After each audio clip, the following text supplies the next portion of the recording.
Final post के सभी दर्शकों को ज्ञानेश्वर गौतम का नमस्कार। आज हमारे साथ स्टूडियो में पल्लव जी हैं, सेंट्रल यूनिवर्सिटी के पुराने विद्यार्थी और बहुत अच्छा ब्लॉग चलाते हैं। इनका भी अपना यूट्यूब चैनल है और ऐसा यूट्यूब चैनल जिसमें व्यूअर्स की संख्या बहुत अच्छी है। साथ ही सेंट्रल यूनिवर्सिटी के ही विद्यार्थी पूर्व रह चुके हैं दिवाकर जी, जो कि अभी टाटा मेमोरियल के द्वारा जो एक कैंसर इंस्टीट्यूट चलाया जाता है उसके कर्ता धर्ता हैं विद्या में। हमारे साथ कमाल जी हैं, ये हेल्थ विभाग में भी काम करते हैं और हमारे सहयोगी पुरुषोत्तम।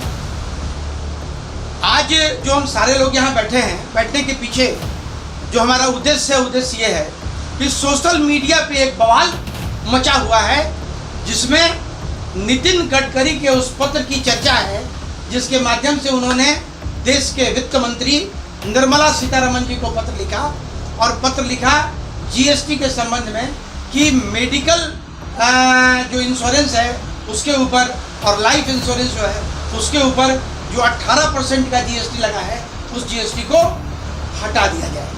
आइए इस पर चर्चा करते हैं।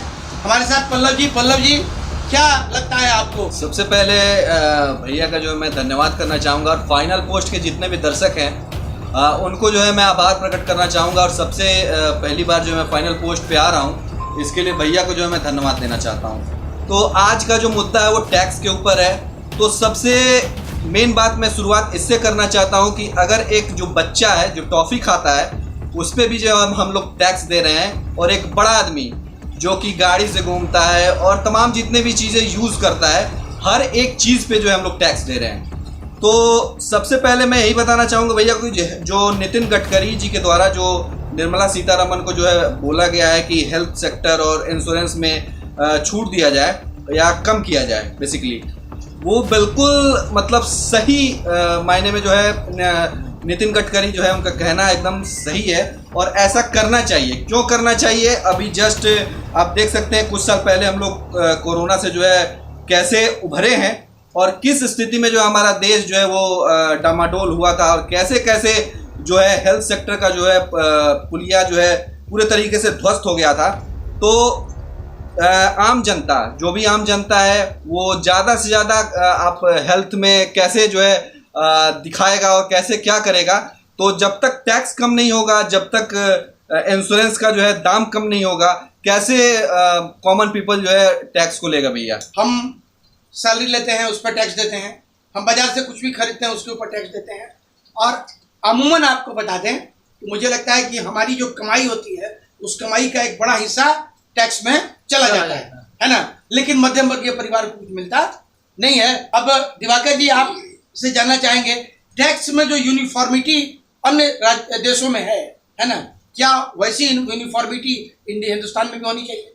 सबसे पहले फाइनल पोस्ट के सभी श्रोतागण को बहुत बहुत धन्यवाद। और बिल्कुल होना चाहिए। हम लोग बहुत ज़्यादा जीएसटी टैक्स जो हो रहा है पेड कर रहे हैं। ये अपने देश में सबसे ज़्यादा पूरे, जैसे आपने बताया सर कि पूरे विश्व में सबसे ज़्यादा जीएसटी भारत पे कर रहा है। अभी फिलहाल अगर गरीब पर ले तो एक फ़ोन अभी बेसिक हो गया जो गरीबों का है, लेकिन एक ब्रांडेड कपड़ा सस्ता हो गया उस पर जीएसटी कम हो गया है। लेकिन एक फ़ोन है जो आम आदमी रख रहा है, जो फ़ोन से बात कर रहा है, उसका जीएसटी बढ़ गया है। मतलब अगर हम 290 रुपये का रिचार्ज करते हैं तो 2 रुपये 3 रुपये एक्स्ट्रा हम लोग का टैक्स लग जा रहा है। जीएसटी बहुत ज़्यादा हम लोगों को लग रहा है। तो इससे हम लोगों का आम लोगों को बहुत ज़्यादा परेशानी है, मीडियम फैमिली को ज़्यादा परेशानी है इसमें। और जितने ब्रांडेड चीज़ हैं वो सस्ते हो गए हैं। तो यहाँ पे सबसे ज़्यादा अगर किसी को परेशानी है तो मीडियम फैमिली को परेशानी है। एक बहुत प्रैक्टिकल बात पुरुषोत्तम आपसे करेंगे कि आप देखते होइएगा कि अगर आपने 1 लाख रुपए का लोन ले लिया सरकार से, है ना, और किसी वजह से आप लोन समय पर नहीं चुका पाए तो बैंक आपको परेशान कर देती है। लेकिन यहीं पे कॉरपोरेट घराने के जो लोग हैं उनको हजारों करोड़ रुपए का लोन माफ कर दिया जाता है। तो ये जो मतलब जैसे इस देश में आज की तारीख में चर्चा होती है कि अब एक देश एक कानून, तो जब एक देश एक कानून की बात एक टैक्स क्यों नहीं हो ठीक है, तो एक तरह का टैक्स यूनिफॉर्मिटी क्यों नहीं होनी चाहिए? और ये जो डिफरेंशिएशन हम देख रहे हैं कि जो बड़े लोग हैं वो पैसे उनके पास ज़्यादा से ज़्यादा पैसे होते हैं वो सरकार से अपील करते हैं, सरकार उनके लोन को माफ़ करती है। लेकिन कभी हमने ये नहीं देखा कि किसी आदमी ने 50,000 लाख रुपए लोन ले लिया हो और उसका लोन माफ़ किया गया हो। इस पर कुछ चर्चा करेंगे। देखिए सर, सबसे बड़ी दिक्कत क्या है कि जो जिन बड़े लोगों की आप बात कर रहे हैं वो बड़े लोग वास्तव में सरकार चलाते हैं। सरकार के जो फेस है उसके पीछे जो रीढ़ की हड्डी है, पैसे का बोरा है, वो बड़े लोगों का है, तो उनका लोन माफ करना वाजिब है। किसान, मजदूर, गरीब, पढ़ने वाला विद्यार्थी वो तो मरेंगे। अब देखिए, अब उसको मैं लेके आता टैक्स में, एक विद्यार्थी पढ़ने वाला उसको देख लीजिए, आम आदमी को देख लीजिए, किसान को देख लीजिए, वो कितने तरीकों का टैक्स पे कर रहा है। सामान खरीदने जा रहा है तभी भी टैक्स पे कर रहा है, कुछ पैसा कमा रहा है उसमें भी सरकार टैक्स ले रही है, इन्वेस्ट कर रहा है उसमें भी टैक्स। अब कुछ भी नहीं करे तो पैसा रखे तो पैसा रखना, कुछ पैसा जमा भी कर रहा है तो उसके ब्याज पर भी टैक्स। तो और दूसरी तरफ अगर आप कोई लोन ले रहे हैं तो ये नहीं है कि ठीक है आप चुकाने में असमर्थ हैं, आप चुका नहीं पाते हैं तो सरकार आपका इंटरेस्ट माफ कर दे रही है कि नहीं उतना ही चुका दीजिए, इंटरेस्ट भी बढ़ाते जा रही है, उस पर सरकार का ध्यान नहीं है। वास्तव में अब की बार का जो बजट आया है और जो टैक्स का प्रावधान आया है, और निर्मला सीतारमण जी, मुझे तो पिछले बार के भी एक बजट जो आया था और इस बार का रटे रटाए तोते की तरह निर्मला सीतारमण जी आती हैं, बजट में बोल के चली जाती हैं। हमें नहीं लगता है कि उन्हें कोई टैक्स का ज्ञान है। अगर टैक्स का ज्ञान होता तो आज बेंगलोर को आईटी हब माना जाता है, वहाँ इतने सारे बच्चे बिहार से, उत्तर प्रदेश से, हर एक जगह से वहाँ पढ़ने वाले बच्चे हैं। हैदराबाद को माना जाता है। आप देखिए, किसी एक व्यक्ति, एक बच्चे से कंप्यूटर साइंस इंजीनियर है, सॉफ्टवेयर इंजीनियर है, आप पूछ के देखिए कि भैया कमा रहे हो 10 लाख का पैकेज है, क्या हाल है। सरकार को गाली दे रहा है, सरकार को गाली दे रहा है कि हम पैसा का क्या करें। इसीलिए कर्नाटक में सरकार बदल गई। लाजमी है, आने वाले समय में देखिएगा। अब दूसरी चीज की आपको नितिन गडकरी जी इस समय पत्र लिखते हैं, एक पथ निर्माण विभाग के मंत्री को जो बजट पेश करती है, जो वित्त मंत्री है, उसको लेटर लिख के कहना पड़ता है कि आप जो जीएसटी लगा रही हैं हेल्थ में और इंश्योरेंस में, और जो टैक्स है उसको कम कीजिए, इस पर विचार कीजिए। कितनी निंदनीय बात है। हाँ नहीं, एक चीज तो स्पष्ट तौर पे दिखती भी है कि भारतीय जनता पार्टी के जो शीर्षस्थ नेता हैं, जो टॉप लेवल के लीडर्स हैं, उनमें भी आपस में सामंजस्य नहीं दिखता है। नहीं तो आप ये मान के चलिए कि ये मान करके सर चला जाए कि निर्मला सीतारमण से ज्यादा नॉलेज तो नितिन गडकरी को है टैक्स के मामले में। बिल्कुल है। तभी तो वो लिख करके बता रहे हैं, जनता के नब्ज को उन्होंने पकड़ के रखा है, वो जान रहे हैं कि क्या हो रहा है। निर्मला सीतारमण को मतलब नहीं है इन सब चीजों से। एजुकेशन लोन जो कि बहुत इंपॉर्टेंट है, उस पे टैक्स कम होना चाहिए, लेकिन उस पे टैक्स जो है एजुकेशन लोन पे तो टैक्स खत्म होना चाहिए। एजुकेशन लोन पे तो टैक्स खत्म होना चाहिए, मिनिमम होना चाहिए। शिक्षा को बढ़ाना। तो ये ऐसा क्यों भेदभाव जो है वो हो रहा है, इसके ऊपर थोड़ा सा actually Modi ji 5 trillion economy बनाने के चक्कर में जनता जो है, जनता का शोषण कर रहे हैं। मुझे जो लगता है, साइंस में हम लोग वाटर साइकिल पढ़ते हैं कि इवोपोरेट होता है, वाटर ऊपर जाता है, कंडेंस होता है, और फिर बारिश होती है और फिर समुद्र का जल जो है भाप बन करके जाता है। तो देखिए, ये वही वाटर साइकिल है। वाटर साइकिल क्या है कि आप गरीब हैं, आप मजदूर के लड़के हैं, आप किसान के लड़के हैं, आप पढ़िए, आपको पढ़ाया जाएगा, और फिर पढ़ करके जब आप ऊपर पहुंचिएगा, आप कमाइएगा, तो फिर आपसे पैसा ले लिया जाएगा। ये चलते रहता है, एक चैनल बनाया हुआ है और ये हमेशा चलते रहेगा। आपके डेवलपमेंट से सरकार को क्या मतलब है? आपकी पढ़ाई से सरकार को क्या मतलब है? आपको पैसा दे क्यों सरकार? आज ये सवाल गंभीर है। ये सवाल गंभीर नहीं है कि इस सरकार को मैंने चुना है। आप एक अधिकार पे लड़ सकते हैं एक वक्त के लिए कि मैंने इस सरकार को चुना है, तो वो उसी दिन आपने चुना था जिस दिन आपने वोट दिया था। 5 मिनट का समय था जिस समय आपने बटन दबाया था, उसी समय वो अधिकार मुझे लगता है कि समाप्त हो जाता है। उसके बाद आप बताइए आप किन मुद्दों पर सरकार से सवाल करते हैं और आपका उसका सटीक जवाब या सॉल्यूशन निकल करके आता है। जिन विषयों पे हम लोग चर्चा कर रहे हैं, इस पर क्या सरकार नहीं सोच सकती है? तो सरकार अडानी के बारे में सोचेगी, अंबानी के बारे में सोचेगी, हमारे बारे में सोचने के लिए कोई नहीं है। जहां तक बात इंश्योरेंस का है और हेल्थ का बात है, हेल्थ इंश्योरेंस का बात है, उसमें तो सबसे ज्यादा एक्सीडेंट वगैरह भी मीडियम फैमिली का ही होता है। उसमें हाई लेवल के लोग तो प्लेन से जाते हैं। एक चीज समझने की जरूरत है। देखिए, गवर्नमेंट आपको एक तरफ करे आयुष्मान भारत कार्ड बनवाओ, कितनी अच्छी सुविधा दे रही है, और एक तरफ देखिए आपसे किस तरह से टैक्स ले रही है।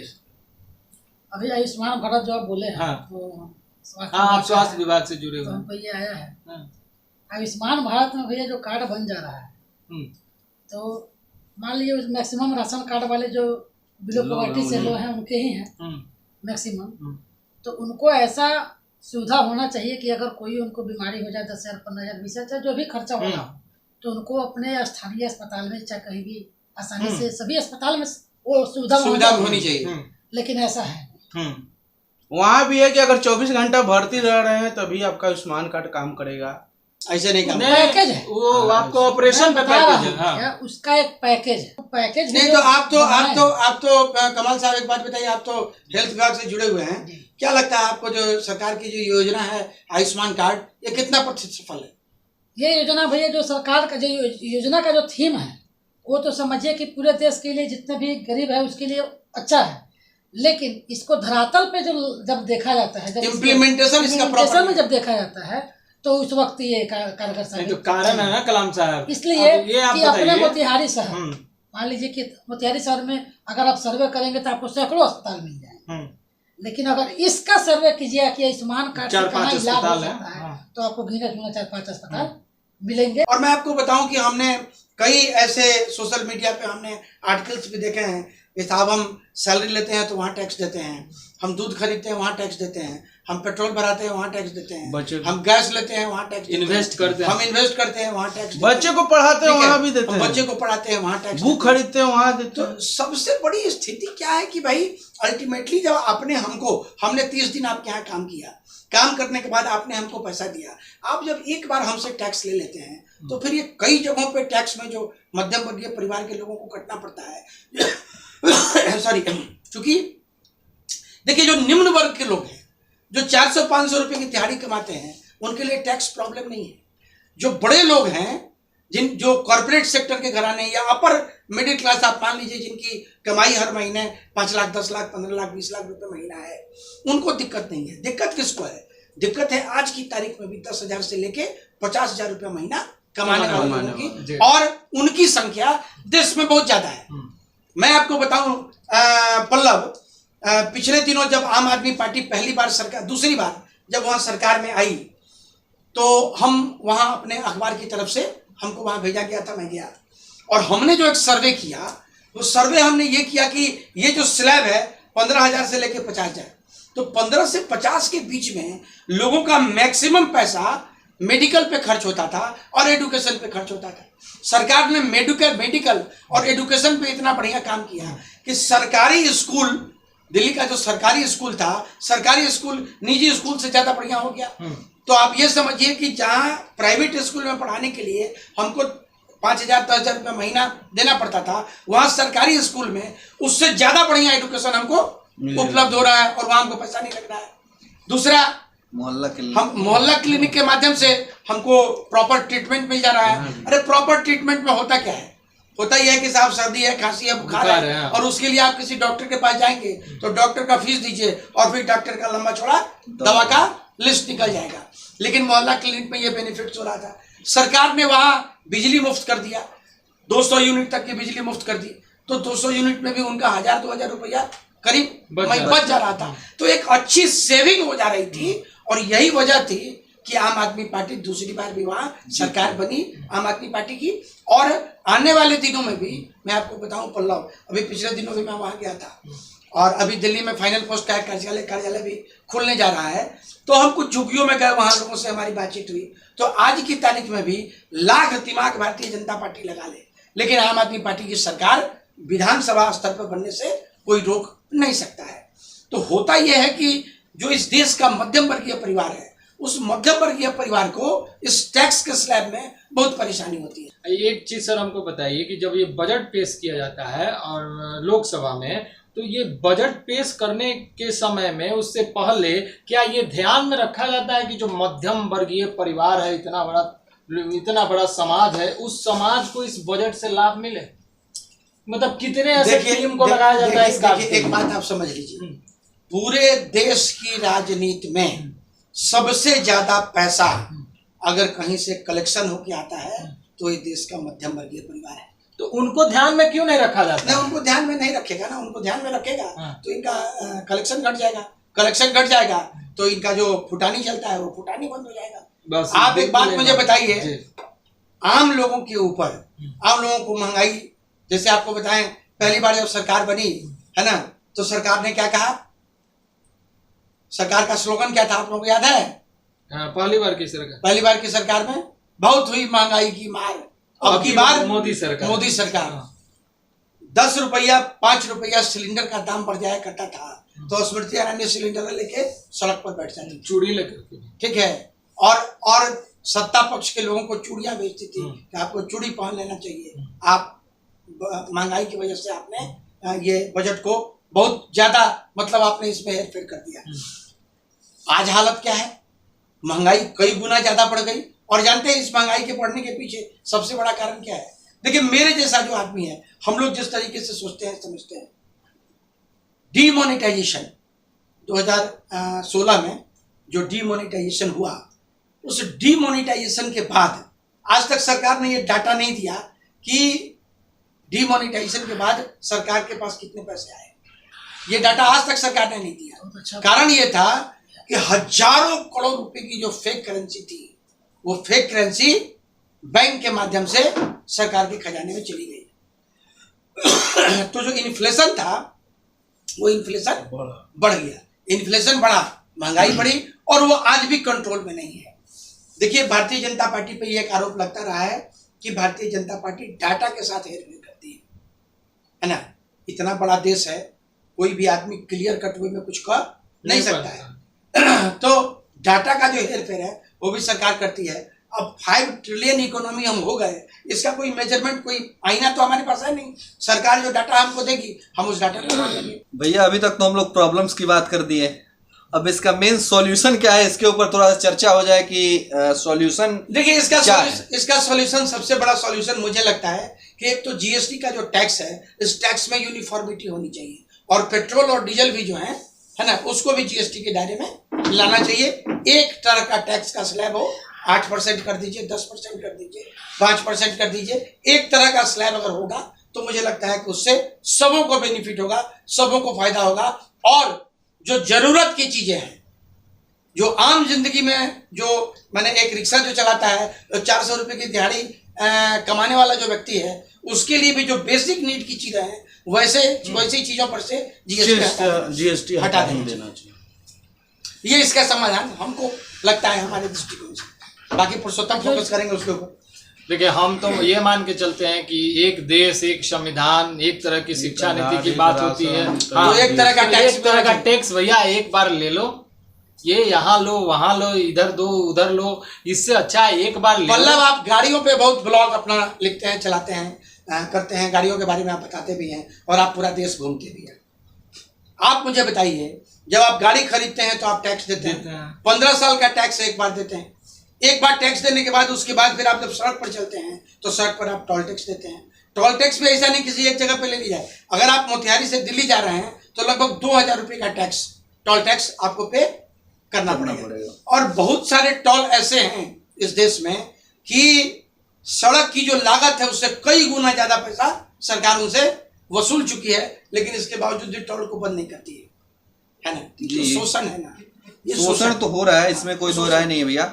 और तमाम नितिन गडकरी भी कहते हैं, और भरे सांसद उसमें कहते हैं पार्लियामेंट में कि अब पैसा आ रहा है तो उसको कैसे रोका जाए।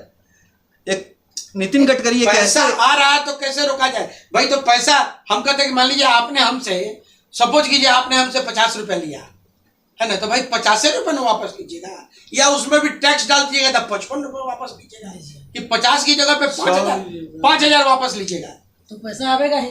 तो पैसा तो आवे करेगा। इसके ऊपर ध्यान देने की जरूरत है। नितिन गडकरी एक काफी मतलब बढ़िया उनका मंत्रिमंडल है। और नहीं, फिलहाल मुझे लगता है कि हम जितने यंग जनरेशन के लोग, भाई मैं अपने आप को यंग नहीं कहता हूँ क्योंकि यंग रहा नहीं, आप यंग हैं, लेकिन आपका जोश जो है हम लोगों से ज्यादा है। लेकिन एक बात है कि बाकी जितने भी लोगों से हमारी बात हुई या आप लोगों से भी राय विचार जो हुआ, और उसमें हमको लगता है कि सरकार को अपने टैक्स के स्लैब पे निश्चित तौर पे विचार करना चाहिए, और टैक्स में यूनिफॉर्मिटी हो, ऐसी व्यवस्था होनी चाहिए। पुरुषोत्तम जी, बिल्कुल आपने सही कहा। और मैं तो चाहता हूं कि फिर से निर्मला सीतारमण जी विचार करें, नरेंद्र मोदी जी से राय लें और कुछ सुधार करें। नितिन गडकरी के बातों पर पहल होनी चाहिए। आप लोग की क्या राय है, बता दीजिए। नहीं, वही बिल्कुल सही है। राय होना चाहिए और जीएसटी कम होना चाहिए उसमें, खास करके मीडियम वर्ग और जो बीपीएल के हैं उन लोगों को अगर छूट हो जाए तो ज़्यादा अच्छा है। नहीं, जीएसटी का बात किए हैं तो जीएसटी अभी भी कुछ जगहों पर जैसे मुख्य दोष माना जाता है, जैसे कि कुछ ऐसे भी क्षेत्र हैं जो असंगठित है, जो पूरी तरह से संगठित नहीं नहीं है, तो वहाँ इसका जो जीएसटी का जो स्लैब है तो उसको मैनेज करने के लिए उसको हर कदम कदम पे टैक्स का भरपाई करना पड़ता है, जिसका ये 200 रुपये है कि भाई उसको ज़्यादातर टैक्स देना पड़ता है। तो ये सही बात है कि टैक्स जब लागू हुआ है, रूल जब बना है तो सबके लिए एक समान हो और सबको टैक्सेस में यूनिफॉर्मिटी होनी जी चाहिए। बिल्कुल सर। चलिए, मेरा मानना ये है, बस लास्ट हम ये कहना चाह रहे हैं, मेडिकल और एजुकेशन पूरे तरीके से टैक्स फ्री होना चाहिए, किसी भी तरीके का उसमें टैक्स नहीं लगना चाहिए। एजुकेशन एक ऐसा चीज है कि अगर हम लोग पढ़ेंगे, जितना पढ़ेंगे उतना जो है कैपेबिलिटीज हमारी बढ़ेगी। तो टैक्स जो है इस पे एजुकेशन सिस्टम पे और मेडिकल लाइन एकदम पूरे ज्यादा तरीके से पढ़ेंगे, ज्यादा समझदार हो जाइएगा तो फिर सरकार से सवाल करिएगा तो सरकार को दिक्कत हो जाएगी ना। सबसे बड़ी दिक्कत यहाँ है। तो इसी के साथ अब इस टॉपिक को हम लोग क्लोज करते हैं। चलिए, बहुत बहुत धन्यवाद आप सबों का। जी आप सबों ने अपना बहुमूल्य समय दिया और आज एक सार्थक बहस हुई और हमारी कोशिश रहेगी कि हमारी आवाज सरकार तक पहुंचे और सरकार इन चीजों पे विचार करे, इन चीजों पे ध्यान दे और खास करके जो हमारा मध्यम वर्गीय परिवार है, मध्यम वर्गीय परिवार को सुकून की जिंदगी जी सके ऐसी व्यवस्था सरकार को करनी चाहिए। देखते रहिए फाइनल पोस्ट। अंत में मध्यम वर्गीय परिवार जो है सुकून की जिंदगी जिएगा तो नेताजी क्या करेंगे। चलिए।